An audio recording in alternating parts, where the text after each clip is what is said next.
అందరికీ నమస్కారం. నేను మీ సింగర్ ప్రవస్తి. సో నేను ఇప్పుడు ఈ వీడియో చేయడానికి కారణం పాటతీగ సిల్వర్ జూబ్లీ సిరీస్ లో జరిగిన ఇంజస్టిస్ అంతా ఎక్స్పోజ్ చేద్దామని. మీ అందరికీ తెలుసు నేను దానిలో పార్టిసిపేట్ చేశానని.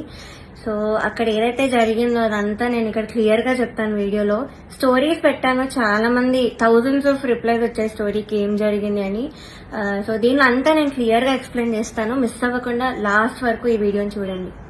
సో ఈ వీడియో చేద్దాం అనుకునే ముందు చాలా మంది ఆపడానికి వచ్చారు నన్ను ఈ ఫీల్డ్, మ్యూజిక్ ఫీల్డ్ నుంచి. బికాజ్ నీ కెరియర్ ఎఫెక్ట్ అవుతుంది, నీకు మంచి ఫ్యూచర్ ఉంది, ఎందుకు పాడు చేసుకుంటున్నాను చాలా మంది ఆపడానికి ట్రై చేశారు. కానీ నేను ఇంకా డిసైడ్ అయ్యాను నాకు మ్యూజిక్ ఫీల్డ్ కి సంబంధం ఉండదు అని. బికాజ్ ఇంత ఇంజస్టిస్ జరిగేటప్పుడు నాకు ఉండాలని లేదు. పాటతీగ రియాలిటీ షోస్ అనే కాదు, దాని బయట కూడా చాలా జరుగుతున్నాయి. I make a different video for that. కానీ ఈ వీడియో మాత్రం ఓన్లీ ఫర్ పాటతీగ. సో నేను డిసైడ్ అయింది అందుకే.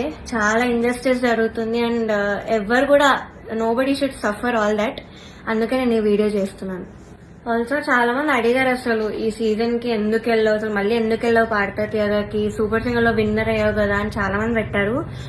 ద రీజన్ ఇస్ యాక్చువల్లీ నేను 2017 లో ఎస్పీబీ సార్ ఉన్నప్పుడు పాడాను. చాలా చాలా బాగా జరిగింది ఆ సీజన్. అసలు ఎలాంటి ట్రామాటిక్ ఎక్స్పీరియన్స్ అవ్వలేదు, చాలా హ్యాపీగా సాగిపోయిన సీజన్ అంతా కూడా. అప్పుడు డైరెక్టర్ శాస్త్రి అంకుల్ ఉండేవాళ్ళు అండ్ ప్రొడక్షన్ హౌస్ కూడా డిఫరెంట్ ఉండేది అప్పట్లో, ఇప్పుడున్న ప్రొడక్షన్ కాదు. సో అది చాలా పీస్ఫుల్ గా చాలా బాగా జరిగింది ఫైనల్స్ వరకు కూడా. అండ్ నాకైతే చాలా ఐవ్ లెర్న్ సో మచ్ ఆ సీజన్ లో, చాలా బాగుండింది. సో అదే ఎక్స్పెక్టేషన్ తో ఈ సీజన్ కి వచ్చాను. ఆల్సో ఎక్స్పోజర్ వస్తుంది కదా అని. సూపర్ సింగర్ విన్నాక నాకు అంత ఆపర్చునిటీస్ ఏం రాలేదు. సో దీనిలో చేస్తే వస్తుంది కదా, ఎక్స్పోజర్ ఉంటుంది కదా అని ఒక థాట్ తో వచ్చాను. అండ్ దానిలో తప్పేం లేదు కదా. సో ఆ ఒక్క థాట్ తోనే నేను ఈ సీజన్ కి వచ్చాను. కానీ అంతా ఆపోజిట్ జరిగింది. సో మొన్న థర్డ్ షెడ్యూల్ షూట్ అయింది. టాప్ 12 లో నన్ను ఎలిమినేట్ చేశారు. యాక్చువల్లీ ఫస్ట్ షెడ్యూల్ నుంచి కూడా చాలా జరిగాయి. అప్పుడే నేను క్విట్ అవుదాం అనుకున్నాను, బట్ కాంట్రాక్ట్ సైన్ చేశాను. So I had no option. మీరు అనుకోవచ్చు ఎలిమినేట్ అయింది కాబట్టి ఇదంతా ఇప్పుడు కోపంతో చెప్తుందేమని, కానీ కాదు. ఉన్నప్పుడు నేను చెప్పలేను, కానీ ఎలిమినేట్ చేశాక నాకు ఆ ధైర్యం వచ్చింది అంతా చెప్పడానికి. సో జడ్జెస్ గురించి కానీ అక్కడ ఆ ప్రొడక్షన్ వాళ్ళు ఎలా ట్రీట్ చేశారని కానీ నేను అంతా దీనిలో బయట పెడతాను. సో నేను ఒక గుడ్ థింగ్ తో స్టార్ట్ చేస్తాను. పాటతీగలో ఒక గుడ్ థింగ్, ఆర్కెస్ట్రా కృష్ణాంకుల్ వాళ్ళు ఆ సీజన్ లో ఎవరైతే ఉన్నారో వాళ్ళే ఈ సీజన్ లో కూడా ఉన్నారు. వాళ్ళు మాత్రం చాలా సపోర్ట్ చేశారు, అందరితో ఒకేలా ఉంటారు.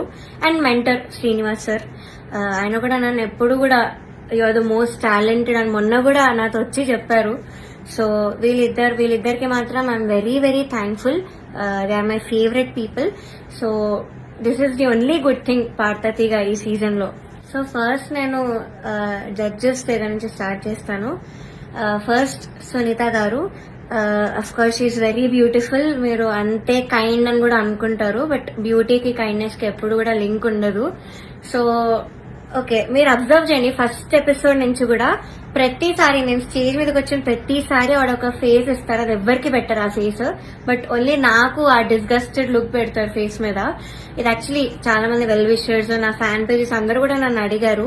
కాబట్టి నేను స్క్రీన్ షాట్స్ పెడతాను. ఇది ఎందుకు ఇలా, did something happen beyond the screen, ఏమైనా అయ్యిందా మీ ఇద్దరికి, లేకపోతే ఏమైనా గొడవ అయిందా అని ఇలా చాలా మంది అడిగారు. ఎందుకు ఆవిడ అలా ఫేస్ పెడుతున్నారు మీరు రాగానే అని. సో కానీ నేను చాలా డిఫెండ్ చేయడానికి ట్రై చేశాను. బికాస్ నాకు అప్పుడు తెలీదు, నేను ఏదో అలా ఆలోచిస్తున్నాను, వీళ్ళందరూ అలా ఆలోచిస్తున్నారేమో అనుకున్నాను. నాకు తెలియదు అప్పట్లో, ఐ డెంట్ రియలైజ్. సో నేను డిఫెండ్ చేశాను కూడా. సో నాకు ఎప్పుడు క్లారిటీ వచ్చిందంటే అంతరామమయం పాడే ముందు సౌండ్ చెక్ అయ్యేటప్పుడు ఇన్యూర్స్ పెట్టుకున్నాను. అండ్ ఆవిడ దగ్గర ఒక మైక్ ఉంది, అది ఆన్ ఉంది. అది పాపం వాడికి తెలీదు, మైక్ ఆన్ ఉంది, నేను ఇన్యూర్స్ పెట్టుకున్నాను. సో కీరవాణి గారితో ఇలా చెప్తున్నారన్నమాట, ఈ అమ్మాయికి అసలు హై రేంజ్ వాయిసే కాదు, హై పిచ్ రాదు, కానీ మేనేజ్ చేసేస్తారు మీరు చూడండి, ఈ సాంగ్ లో తెలుస్తుంది చూడండి మీకు, అది ఇదని చాలా ఎక్కిస్తున్నారు సార్ కి.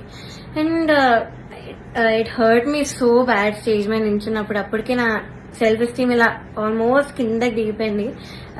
చాలా ఏడుపు వచ్చేసింది ఆ టైంకి. కంట్రోల్ చేసుకొని లేదు I have to do this అని అంతరామమయం పాడాను.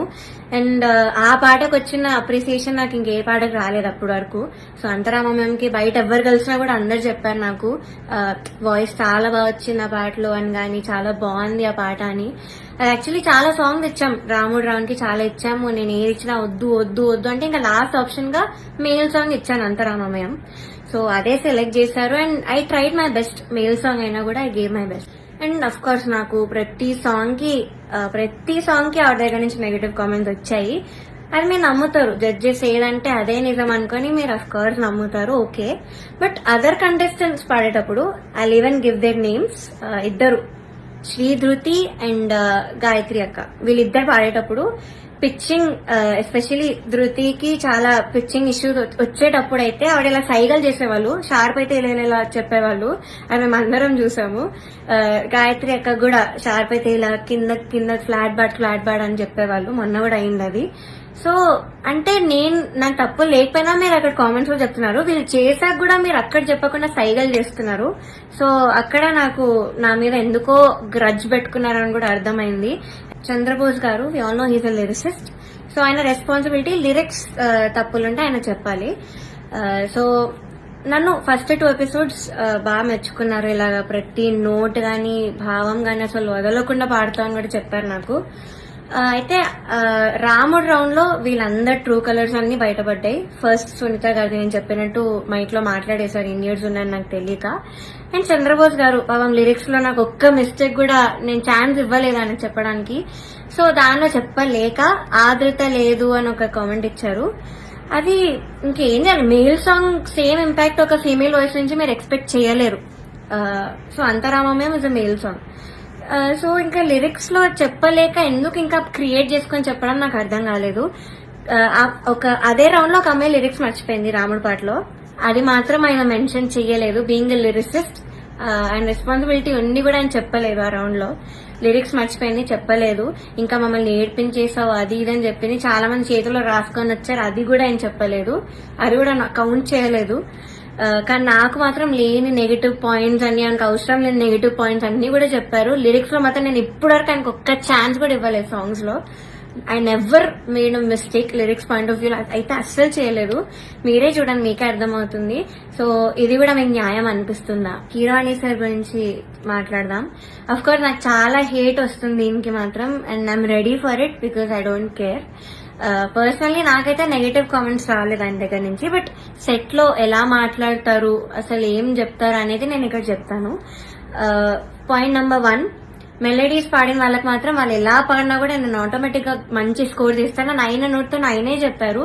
So he's very bias towards melody songs and his compositions. ఎలా పాడినా కూడా మార్క్స్ వేసేస్తారు. అయినే కాదు, అక్కడ ఉన్న సునీత గారు, చంద్రబోస్ సార్ కూడా, వీళ్ళందరూ కూడా అంతే. వాళ్ళ సాంగ్స్ పాడితే మాత్రం స్కోర్స్ ఆటోమేటిక్ గా మంచిగా వచ్చేసాయి. సో ఇది point number 1. Point number 2 is very very hurtful to me personally because నేను ఎలిమినేట్ అయ్యే ఎపిసోడ్ లోనే ఏదో విషయంలో నన్ను చూస్తూ చెప్పారు ఇది కూడా. సో ద థింగ్ ఇస్, నేను మీ అందరికీ తెలుసు సూపర్ సింగర్ లో నా ఫైనాన్షియల్ సిచ్యువేషన్ గురించి కానీ అంతా బయట పెట్టాను. సో దానివల్ల నేను కొన్ని వెడ్డింగ్ షోస్ అలాంటివి చేయాల్సి వచ్చింది. సో ఈ పాయింట్ మీద సార్ మాట్లాడారు. ఏమన్నారంటే అసలు వెడ్డింగ్ షోస్ చేసేవాళ్ళు నా దృష్టిలో సింగర్సే కాదు, నాకు చాలా అసహ్యం, it's like your disrespecting music అని ఈ మాట అన్నారు. చాలా చాలా బాగా అనిపించింది. అదేంటి అంత స్టేజ్ లో ఉన్నాయని ఇలా మాట్లాడారేంటి అని. సో ఇదొకటి, నన్ను చూస్తూ మాట్లాడారు ఇంకా. So it was very hurtful. Point number 3, so third వచ్చిన వాళ్ళకి ఆయన 1 lakh ఇస్తా అని చెప్పారు. 4th ప్రైజ్ వాళ్ళకి మూవీలో సాంగ్, అండ్ 5th ప్రైజ్ వాళ్ళకి ఆయన గ్రూప్ లో చేర్చుకుంటామని చెప్పారు సార్. సో ఇది ఎలా చెప్పారంటే, 5th ప్రైజ్ వచ్చిన వాళ్ళకి నా దగ్గర కొంతమంది రోజు వచ్చి చాకరీ చేస్తూ ఉంటారు, వాళ్ళ ట్రూప్ లో జాయిన్ చేసుకుంటా అని చెప్పారు. ఇలా చాకరీ అనే వర్డ్ వాడారు. అంటే ఇది డిస్రెస్పెక్ట్ఫుల్ కాదా? So this was very very bad. అంటే అలా అనకూడదు, సింగర్స్ ఇలా చాకరీ చేసిపోతారు, దానిలో మిమ్మల్ని కూడా జాయిన్ చేసుకుంటారు ఇలా అన్నారు. సో మీకు ఎలా అనిపిస్తుందో ఇంకా మీరు ఆలోచించండి ఒకసారి. డైరెక్టర్ జ్ఞాపిక ప్రొడక్షన్స్ వాళ్ళ అనిల్ గారు అండ్ హిజ్ వైఫ్, వీళ్ళే మెయిన్ అక్కడ అంతా కంట్రోల్ చేసేది, అంతా వెనకాలంతా చేసేది వీళ్ళే. సో ఫస్ట్ పాయింట్ వచ్చేసి సాంగ్ సెలెక్షన్. ఫస్ట్ నేను మీకు చెప్పినట్టు జడ్జెస్ అక్కడ బయాస్డ్. సో కిరాణి సార్ ఏమో మెలడీస్ వాడితే వేసేయడం, ఆయన కంపోజిషన్స్ వాడితే వేసేయడం, చంద్రబోస్ సార్ కూడా అంతే, సునీత గారు కూడా అంతే సేమ్. సో ఇలా తెలిసేసరికి ఒక కంటెస్టెంట్ కి మాత్రం ఓన్లీ వాళ్ళ సాంగ్ దే ఇచ్చారు, మోస్ట్లీ వాళ్ళ సాంగ్ దే ఇచ్చారు ప్రతి రౌండ్ లో. ఇంకో కంటెస్టెంట్ కి ఏమో నీకేం వచ్చో చెప్పు ఆ సాంగ్ ఇచ్చేస్తామని చెప్పి ఇలా ఇచ్చారు ఒక కంటెస్టెంట్ కి. సెకండ్ పాయింట్, ఆ కంటెస్టెంట్ ఒక రోజు రాలేదు అనేసరికి అంతా షఫుల్ చేసేసి ఎపిసోడ్స్ అని ఏదేదో చేశారు. అండ్ అలాంటప్పుడు ఇంకెందుకు ఆడిషన్స్ పెట్టి అందరినీ తీసుకొని, ఎందుకు అసలు పార్వతి అంతమందిని తీసుకొని ఒక్క అమ్మాయితో చేయొచ్చు కదా సిల్వర్ జూబ్లీ సిరీస్ అని. సో అదొకటి. థర్డ్ పాయింట్ వచ్చేసి ఫ్యూచర్ లో ఒక ఎలిమినేషన్ జరుగుతుంది నాకంటే ముందు, అని మీరు చూస్తారు ముందు ఎపిసోడ్స్ లో. అయితే ఇది చాలా కామెడీగా అంటుంది, మీరు నమ్మలేరు కూడా. ఇద్దరిని తీశారు, ఒక అమ్మాయిని ఒక అబ్బాయిని. అయితే కరెక్ట్ షూట్ ఇంకో 2 days లో ఉందనగా వాళ్ళకి సాంగ్స్ మార్చేశారు, ఆ ఇద్దరికే సాంగ్స్ మార్చారు with a very funny reason. కిరాణి సార్ కి రాగం నచ్చదు అని, శివరంజని అనే రాగం నచ్చదు అని వీళ్ళిద్దరిని తీస్తారు. కామెడీ ఏంటంటే అదే రాగంతో ముందు స్కెడ్యూల్ ఒక అబ్బాయి పాడాడు, అబ్బాయికి బాగానే మార్క్స్ వచ్చాయి. అదే స్కెడ్యూల్ లో ఇంకొక అబ్బాయి కూడా పాడాడు, అబ్బాయి కూడా బాగానే మెచ్చుకున్నారు, మంచి కామెంట్స్ వచ్చి అన్ని వచ్చాయి. బట్ వీళ్ళిద్దరికి మాత్రమే సాంగ్స్ మార్చేశారు. అయినా కూడా దీస్ టూ పాపం ఆ టైంకి నేర్చుకొని I think they did very well మార్చినా కూడా.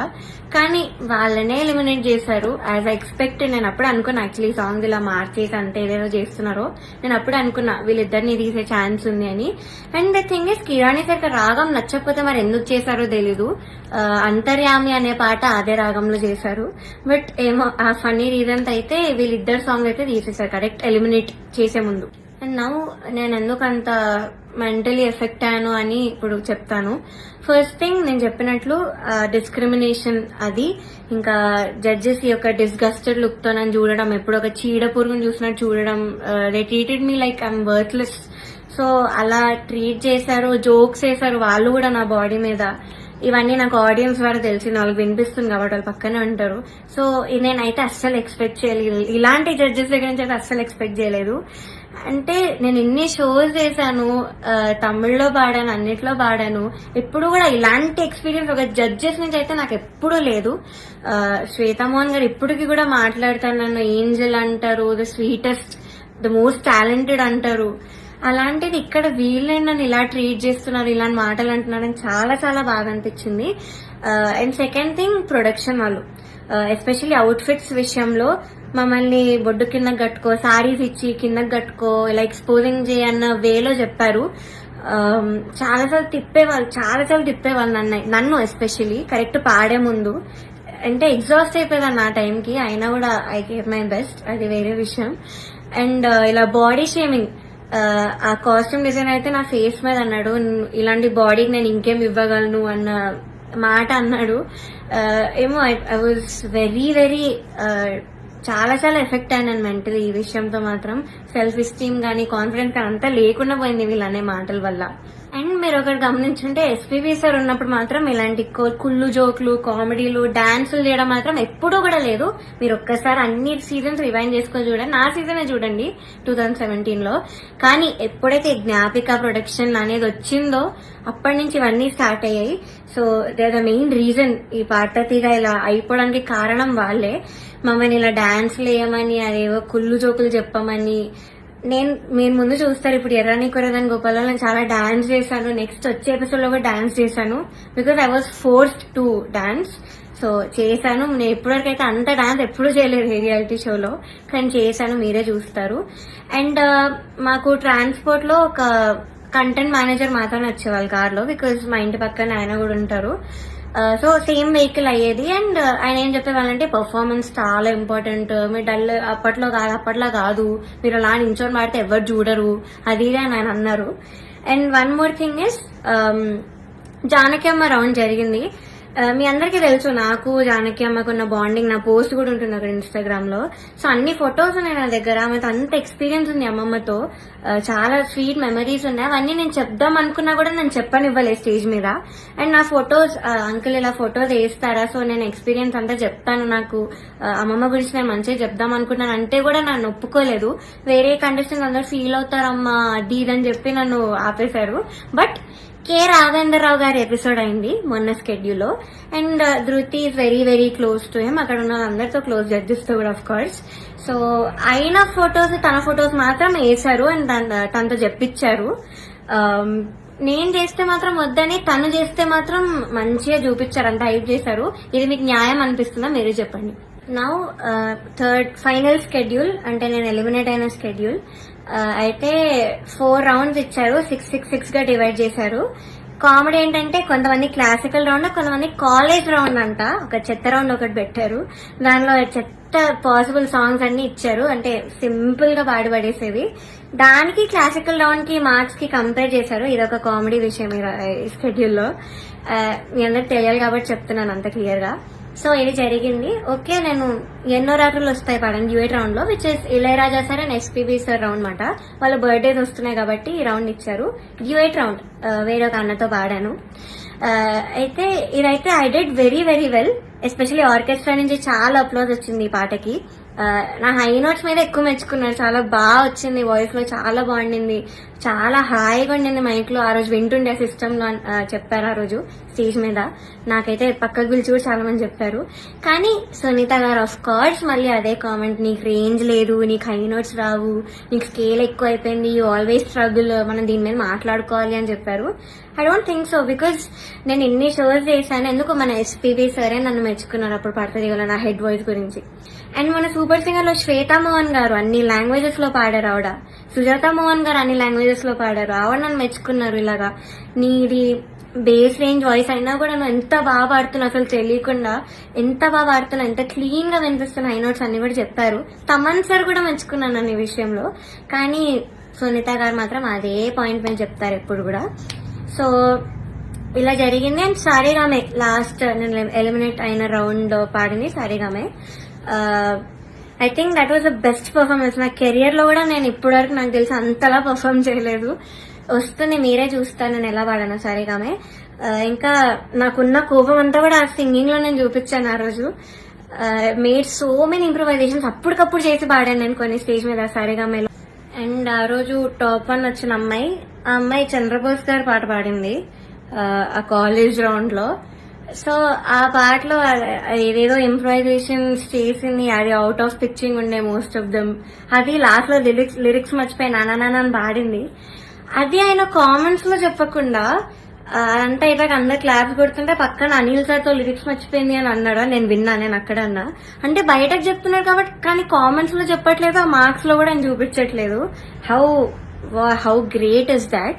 ఇంకొక అబ్బాయి అయితే లిరిక్స్ మార్చేసి ఏదేదో పాడాడు, కామెడీ పాట చేస్తారు. అది కిరాణి సార్ పాటే, అది కూడా అది లిరిక్స్ మార్చేసి ఏదో కామెడీ లిరిక్స్ యాడ్ చేసి పాడేశాడు ఎమోషనల్ సాంగ్. అయినా ఆయన స్టేజ్ మీదకి వచ్చేసి ఆ పాట కోరస్ పాడేసి, ఆయన పాట అంటే అంత ఎక్సైట్మెంట్ వచ్చేస్తుంది ఆయనకి. సో ఆటోమేటిక్ గా స్కోర్స్ కూడా అలానే పడిపోతాయి సేమ్ ఎక్సైట్మెంట్ తో. సో ఇది జరిగింది కరెక్ట్ ఎలిమినేషన్ ముందు అదే రౌండ్ లో. ఇంకా ఎలిమినేషన్ రౌండ్ వచ్చేసరికి ఫస్ట్ చంద్రబోస్ గారు లేచి వెళ్ళిపోయారు. నాకు పని ఉంది, హ్యావ్ టు గో, అది నిజమో కాదో ఎవరికి తెలీదు, బట్ హీ లెఫ్ట్. మంచిగా హ్యాపీగా వెళ్ళిపోయారు ఆయన. కరెక్ట్ 5-6 ఉన్నప్పుడు కిరాణి సార్ ఈయన కూడా లేచి వెళ్ళిపోయారు.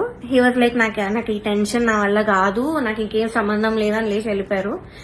బికాస్ ఆయన మనస్సాక్షికి తెలుసు అక్కడ. సో లేచి వెళ్ళిపోయారు. కానీ సునీత గారు మాత్రం అఫ్ కోర్స్ నా మీద అంత గ్రడ్జ్ ఉన్నప్పుడు నేను ఎలిమినేట్ అవ్వడం చూడాలి కదా. సో ఆవిడ మాత్రం అలానే కూర్చున్నారు, ఎంత ఒక ఈవిల్ స్మైల్ తో ఫేస్ మీద. I still remember that face, నా మైండ్ లో తిరుగుతుంది అది. నేను మాత్రం ఏడుపు కంట్రోల్ చేసుకుంటున్నా. కంట్రోలింగ్ లేదు, ఐ షుడెంట్ క్రై. నన్ను ఇంత టార్చర్ పెట్టారు, నేను ధైర్యంగా బయట పెట్టాలి, దానికి నేను ఏడవకూడదు, నేను మంచిగా ఎలిమినేట్ అవ్వాలి హ్యాపీగా అనుకున్నాను. సో నేను మాత్రం మంచి స్మైల్ పెట్టుకొని నించున్నా. అయితే లాస్ట్ ముగ్గురు ఉన్నాం లాస్ట్ కి. ఒకరు సేవ్ అయ్యారు, నేను ఇంకా ఇంకొక అన్న ఎలిమినేట్ అయిపోయాము, ఇద్దరం ఎలిమినేట్ అయ్యాము. అయ్యాక నాకు కొంచెం ఐ వాట్ ఎమోషనల్ గా అయినా కంట్రోల్ చేసుకుని వెంటనే ఐ గేవ్ అ స్మైల్. అయితే my mother she saw all of these కదా. సో ముందు నుంచి తట్టుకుంటూ వస్తున్నాం, ఇంకా తన వల్ల కాలేదు. సో మా మదర్ స్టేజ్ మీదకి వచ్చి నన్ను తీసుకెళ్లిపోవడానికి ట్రై చేశారు అక్కడి నుంచి. ఆ ట్రాఫీ ఇవేం తీసుకోవద్దు, వెళ్ళిపోదామని. సో అదే ఎమోషనల్ మైండ్ సెట్ తో సునీత గారి దగ్గరికి వెళ్ళి ఎందుకు ఇంత అన్యాయం చేశారు అని ఇలానే అనింది మా మదర్.